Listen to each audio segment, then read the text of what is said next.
What should I do before raising startup funding? There are obvious things you need to do in preparation for raising funding, like developing a pitch deck. I'm not going to waste your time with this. Instead, I'm going to share with you 5 not so obvious things you need to do before you start fundraising. And I'll explain why these things are so important. You'll especially want to watch my 5th reason because it's critical to your success. I hope you like it. Hi, I'm Brett. On my channel, I help early stage startup CEOs like you raise money and grow your startup. So if this sounds like you, then hit the subscribe button and the bell so you get notified every time I release a new video. Let's get started. The great thing about everything I'm going to share with you today is these things will increase your chances of getting funding, and you will impress investors by doing these things. It's a double win. So let's start with our first point. Number 1 on our list. Number 1, have your data room ready to go. Let's say you have a great meeting with a potential investor. One of the next steps is giving investors access to your data room. The data room is where all the key information investors need is stored. Usually, this is a password-protected site for all your information. There are plenty of options to host your data room, but my favorite is digify.com.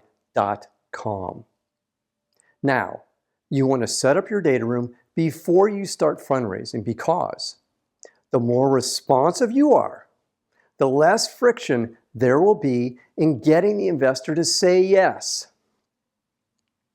In other words, your being ready and prepared minimizes delays in the fundraising process. You should have the following information in your data room: detailed financial statements, including your profit and loss, balance sheet, cash flow, stock grant history, and comparable valuations. Legal documents, including your articles of incorporation, bylaws, and any legal agreements that define the company's structure and governance. And make sure to include any other legal agreements such as customer contracts and IP assignments and patents. Market information should be there as well, including information on the market size, growth trajectory, competitive landscape, and competitive analysis. Your pitch deck cap table should be there as well, along with your pitch deck, your co-founder and executive team resumes, including your resume and voting rights. Now that we have our data room ready to go, let's move on to the next item on our list. Number 2 on our list. Number 2, have your references vetted and ready to go. Most investors are going to do reference checks on you and your team. Investors will do what are called front door and back door references. The front door references are people you put them in contact with, so choose who they are carefully. Typically, you would give investors 3 people per executive to talk to.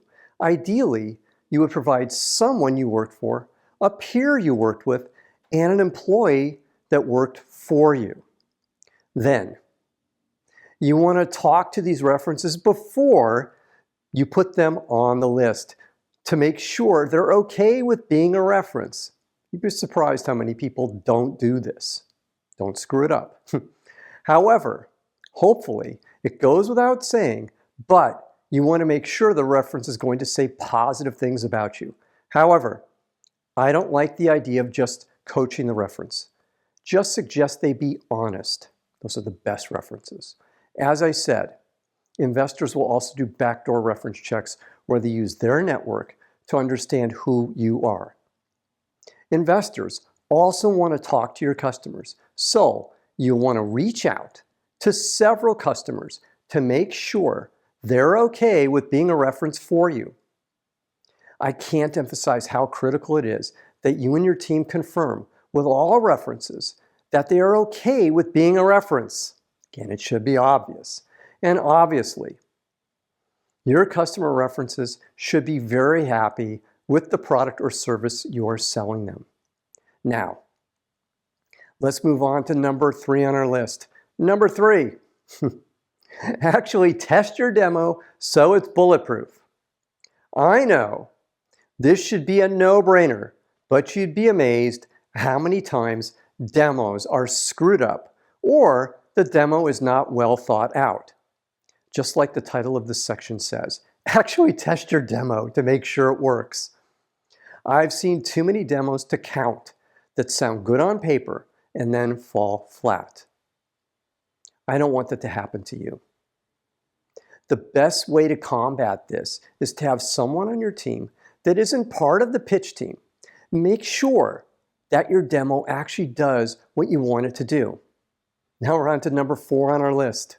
Number 4, have your follow-up questions ready for the end of the pitch. Imagine this. You've just finished pitching a very interested investor. The investor asks if you have any questions, and you answer that you don't have any questions. Now, I'm not going to lie and say you've blown the investment. However, you've blown an opportunity to move closer to an investment by not having a set of questions ready to go. For example, you should ask at least these 2 questions. First, do you have any concerns about my company? This is a great question because this gives you the chance to answer right when you are in front of the investor any concerns the investor has about your startup. If you don't ask this question, the investor may come to an incorrect conclusion about your startup and pass. Then, the second question you should ask is this: what are the next steps? Now you know what will happen next and when it will happen. Now let's move on to the 5th thing you need before you raise funding. Number 5 on our list. Number 5, have your attorney lined up. I've saved the most important advice for last. Term sheets have short expiration dates. So you need to negotiate and decide quickly whether to accept the terms the investor is offering. And by quickly, I mean you might have just 1 day to decide. That's why you need an attorney on standby before you start raising money. The attorney you select needs to be an expert in startups. It can't be your cousin Vinny the lawyer or your family attorney, nor can it be your friend that was the CEO of a startup. It has to be someone that's an attorney who only focuses on startups. You'll understand why this is so important once you've seen a term sheet. Term sheets are complicated documents. It's not just the valuation that's important. There are all sorts of terms that are important that you will not understand without the help of a good startup attorney. Full stop. This will keep you out of trouble. And I can just about guarantee you'll feel it is money well spent. Now, if this content is resonating with you, then please hit the like button right now. One final thought. Don't start raising money until you've completed all of the above 5 steps. Seriously, get this done now, especially finding a startup attorney to work with. You will not regret it. Now, what did you learn from today's video? Put your answer in the comments column below today's video. And if you have any questions, put them in the comments column too, and I'll be happy to answer them for you. Now, I have one more thing for you today. It's my free startup pitch deck template. It has all the slides you need to develop an awesome pitch deck. Click the link below today's video, and it's yours for free. If you haven't already, join my free group of startup CEOs, Zero to Pitch. It is a community for startup CEOs focusing on growing their early stage startups and startup CEOs raising money for their early stage startups. Click the link below this video to join. Finally, click the subscribe button to get notified every time I release a new video. I'm Brett at brettjfox.com. Thanks for watching today. Take care. Bye.